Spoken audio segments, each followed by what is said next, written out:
SR के government PG college Rajsamand BA first year sociology के सभी स्टूडेंट्स का स्वागत है।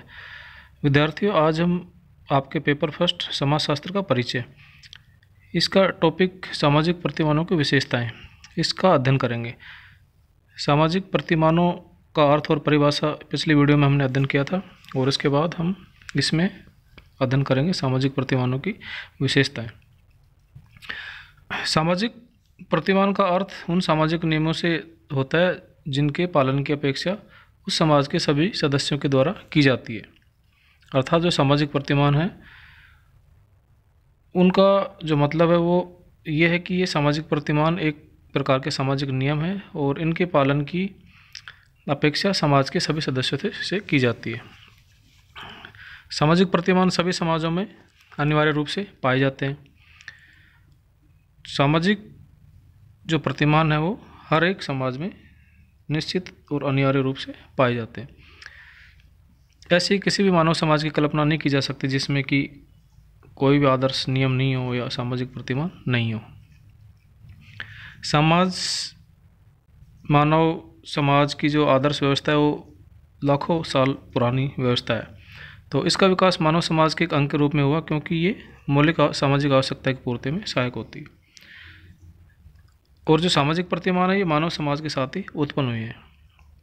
सामाजिक प्रतिमान अलग अलग मानव समूहों के बीच उत्पन्न होने वाले संघर्षों में हमारे समाज के अस्तित्व की रक्षा करते हैं।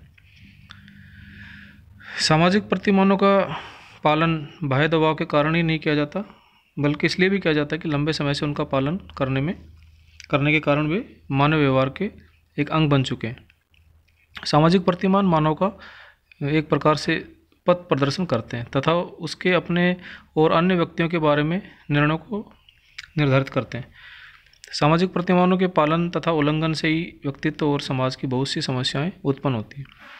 सामाजिक प्रतिमान एक प्रकार से सापेक्ष होते हैं, अर्थात इसका मतलब यह है कि सामाजिक प्रतिमान सभी व्यक्तियों पर अथवा सभी परिस्थितियों में समान रूप से लागू नहीं होते। जैसे एग्जाम्पल कि जो प्रतिमान स्त्रियों के लिए उचित है वो हमेशा ही पुरुषों के लिए उचित हो, ये जरूरी नहीं है। इस प्रकार से विवाह के जो प्रतिमान है वो जो जन्मोत्सव है, बर्थडे है, उसके प्रतिमान से डिफरेंट होते हैं। जैसे मैरिज, शादी में जो हम प्रतिमान अपनाते हैं वो बर्थडे के प्रतिमानों से डिफरेंट होते हैं। सामाजिक प्रतिमान नैतिक कर्तव्य की भावना से संबंधित होते हैं, अर्थात वो ये बताते हैं कि किसी भी व्यक्ति को विद्यमान परिस्थितियों के अनुसार ही कुछ विशेष प्रकार के व्यवहार करने चाहिए या नहीं करनी चाहिए। इनमें से कर्तव्य पालन की भावना नीत रहती है। सामाजिक प्रतिमानों में विकल्प होते हैं, ये संकेत करते हैं कि किसी एक प्रतिमान की तुलना में दूसरा कौन सा प्रतिमान चुनना चाहिए, लेकिन पूर्ण रूप से किसी एक प्रतिमान को चुनने के लिए व्यक्ति को बाध्य नहीं किया जाता। जैसे उदाहरण से समझेंगे कि सब समाज में अपेक्षा की जाती है कि व्यक्ति अपनी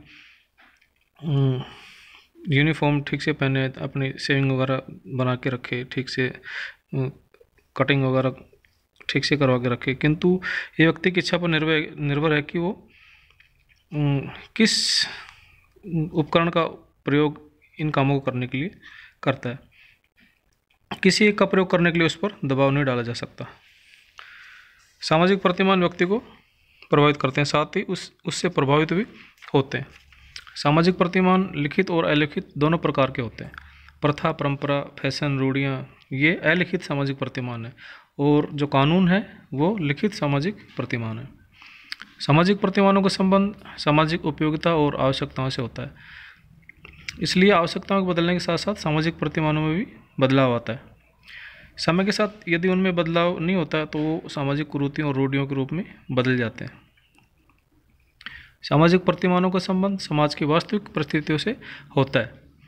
उदाहरण के लिए जैसे हम ये समझ सकते हैं कि यदि समाज ये प्रतिमान बना दे कि प्रत्येक व्यक्ति के पास अपनी एक कार होनी चाहिए, लेकिन कार खरीदने के लिए पैसे और सुविधाओं के अभाव में ये प्रतिमान व्यर्थ होगा। इसलिए सामाजिक प्रतिमान का संबंध समाज की वास्तविक परिस्थितियों से ही होना चाहिए। सामाजिक प्रतिमान सामाजिक नियंत्रण के वो साधन है जो मानवीय व्यवहारों को नियंत्रित और व्यवस्थित करते हैं। अर्थात जो ये सामाजिक प्रतिमान है वो सामाजिक नियंत्रण के एक साधन, अर्थात समाज पर ये नियंत्रण रखते हैं और ये मनुष्य का जो व्यवहार है, मनुष्य के व्यवहारों पर नियंत्रण रखते हैं। और ये सामाजिक आवश्यकताओं की पूर्ति के साधन के रूप में कार्य करते हैं। तो इस प्रकार से ये कुछ सामाजिक प्रतिमानों की विशेषताएं थी जिनकी हमने आज के क्लास में चर्चा की है। Thank you.